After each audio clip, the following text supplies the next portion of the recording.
Assalamualaikum warahmatullahi wabarakatuh. Halo teman-teman semuanya, kembali lagi bersama kami dari Himpunan Mahasiswa Jurusan Tadris Fisika. Pada kesempatan kali ini, kita akan mempelajari mengenai teori kinetik gas. Sebelumnya, kita akan mengenal terlebih dahulu mengenai teori kinetik.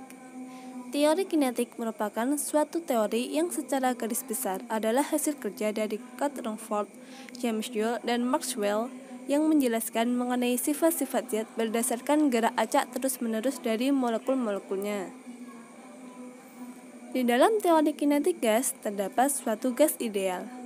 Gas ideal sendiri yaitu sekumpulan partikel gas yang tidak saling berinteraksi satu dengan yang lainnya.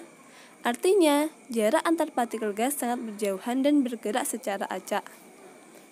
Ukuran partikel gas sendiri dapat diabaikan terhadap ukuran ruangan, atau bisa dikatakan bahwa ukuran partikel gas ideal jauh lebih kecil daripada jarak antar partikel.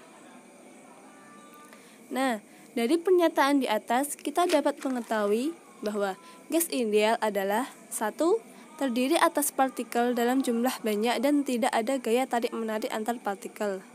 Kedua, setiap partikel gas selalu bergerak dengan arah acak atau sembarang. Yang nomor 3, ukuran partikel diabaikan terhadap ukuran ruangan. Keempat, setiap tumbukan terjadi secara lenting sempurna. 5. Partikel-partikel gas terdistribusi merata pada seluruh ruang dalam wadah. Yang keenam, gerak partikel gas memenuhi hukum Newton terhadap gerak. Nomor 7, tidak ada energi yang hilang. 8, ukuran lebih kecil dari jari-jari. Dan yang terakhir atau nomor 9, yaitu masih berlaku hukum-hukum Newton. Selanjutnya, persamaan hukum gas ideal. Avogadro mengatakan bahwa ketika volume, tekanan dari suhu setiap gas sama, maka setiap gas tersebut memiliki jumlah molekul yang sama. Nah, persamaan umum gas ideal sendiri dapat dituliskan sebagai berikut, yaitu PV sama dengan nRT. Untuk lebih lengkapnya bisa dilihat di bawah ini. Langsung saja mengenai hukum-hukum gas ideal. Hukum-hukum gas ideal dibagi menjadi 4, yaitu 1. Hukum Boyle. Berdasarkan percobaan yang dilakukannya, Robert Boyle mengemukakan bahwa jika suatu gas konstan, maka tekanan gas akan berbanding terbalik dengan volumenya. Istilah lainnya yaitu bisa dinyatakan sebagai hasil kali antara tekanan dan volume suatu gas pada suhu tertentu adalah tetap atau isotermal. Untuk lebih lengkapnya, bisa dilihat dalam grafik. Sedangkan secara sistematis, hukum Boyle dirumuskan sebagai berikut, yaitu PV sama dengan konstan, sehingga P1V1 sama dengan P2V2. Selanjutnya, yang kedua yaitu hukum Charles. Hukum ini dikemukakan oleh Jacques Charles yang menyatakan bahwa jika tekanan suatu gas dijaga konstan, maka volume gas akan sebanding mutlaknya. Istilah lain dari hukum Charles ini adalah hasil bagi antara volume dan suhu pada tekanan tetap akan bernilai tetap. Untuk grafiknya bisa dilihat pada gambar di samping. Secara matematis, hukum Charles dirumuskan sebagai berikut. V per T sama dengan konstan, sehingga V1 per T1 sama dengan V2 per T2. Selanjutnya yang ketiga yaitu hukum Gay-Lussac. Hukum Gay-Lussac dikemukakan oleh ilmuwan asal Prancis yaitu Joseph Louis Gay-Lussac pada tahun 1802 Masehi. Adapun pernyataan hukum mengenai hukum Gay-Lussac sendiri yaitu jika volume suatu gas dijaga konstan, maka tekanan gas akan sebanding dengan suhu mutlaknya. Artinya, proses berlangsung dalam keadaan isohorik atau volume tetap. Untuk lebih lengkapnya bisa melihat grafik di bawah. Secara matematis, hukum Gay-Lussac dapat dirumuskan sebagai berikut. P per T sama dengan konstan, sehingga P1 per T1 sama dengan P2 per T2. Yang keempat, hukum Bailey-Gay-Lussac. Hukum Bailey-Gay-Lussac menyatakan bahwa hasil kali antara tekanan dan volume dibagi suhu pada sejumlah partikel mol gas adalah tetap. Secara matematis, hukum Bailey-Gay-Lussac sendiri dapat dirumuskan sebagai berikut. PV per T sama dengan konstan, sehingga P1V per T1 sama dengan P2V per T2. Nah, pembahasan yang ketiga yaitu mengenai tekanan gas ideal. Keberadaan gas di ruang tertutup bisa mengakibatkan adanya tekanan. Tekanan tersebut disebabkan oleh tumbukan antar gas dan dinding tempat gas berada. Berdasarkan tekanan gas dalam ruang tertutup, maka dapat dirumuskan sebagai berikut, yaitu P sama dengan 1/3 NmV per V sama dengan 2/3 N per V kali EK. Selanjutnya pembahasan yang keempat yaitu energi kinetik gas ideal. Energi kinetik gas ideal disebabkan oleh adanya gerakan partikel gas di dalam suatu ruangan. Gas selalu bergerak dengan kecepatan tertentu. Kecepatan inilah yang nantinya berpengaruh pada energi kinetik gas. Secara matematis, energi kinetik gas ideal dirumuskan sebagai berikut.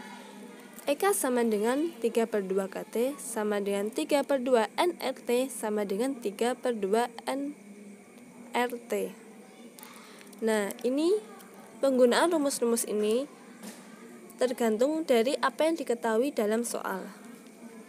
Selanjutnya, berdasarkan persamaan di atas diperoleh bahwa persamaan untuk kecepatan efektif gas pada ruang tertutup yaitu Vrms sama dengan akar 3 kT per M sama dengan akar 3 RT per mR sama dengan akar 3 nRT per M sama dengan akar 3 P per Rho.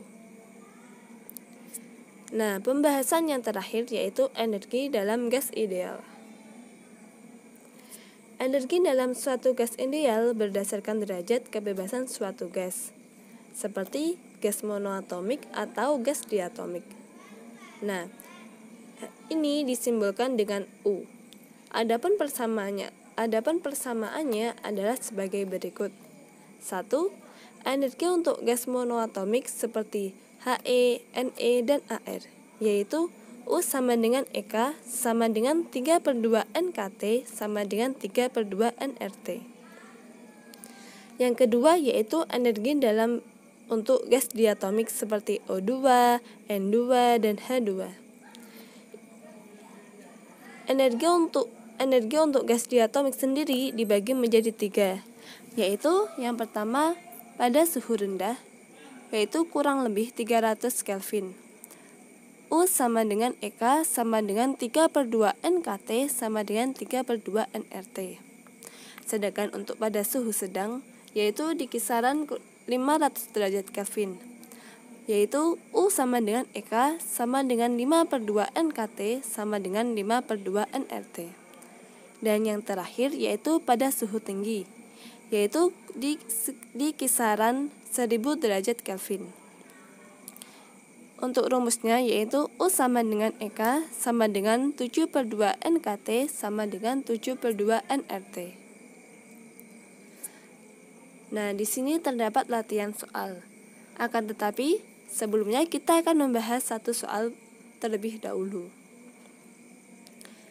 Suhu gas nitrogen pada saat kelajuan RMS-nya sama dengan V1 adalah 300 Kelvin. Jika kelajuan RMS gas diperbesar menjadi 2 kali dari V1, maka suhu gas nitrogen tersebut berubah menjadi. Nah, agar kita lebih mudah dalam mengerjakannya, mari kita tulis terlebih dahulu apa-apa yang diketahui dari soal di atas. Yang pertama, Vrms2 sama dengan 2 kali Vrms1. T1 sama dengan 300 derajat Kelvin. Sedangkan untuk fokus pertanyaannya yaitu Menentukan nilai T2 dari perbandingan VRMS1 dan VRMS2. Penyelesaiannya, kita masukkan nilai-nilai yang diketahui ke dalam rumus. VRMS sama dengan akar 3 KT per MO per M0. Kita masukkan sehingga menjadi VRMS1 per VRMS2 sama dengan akar T1 per T2. Nilai ini diperoleh dari kita sederhanakan nilai-nilai di atas seperti pada gambar. Selanjutnya kita kuadratkan kedua ruas sehingga menjadi 1/4 sama dengan 300 per T2. T2 sama dengan 300 kali 4 sama dengan 1200K. Nah, setelah kita mempelajari contoh soal, untuk yang terakhir kita memiliki latihan soal. Sini terdapat 2 soal mengenai teori kinetik gas. Selamat mengerjakan. Sampai jumpa di video pembelajaran selanjutnya. Wassalamualaikum warahmatullahi wabarakatuh.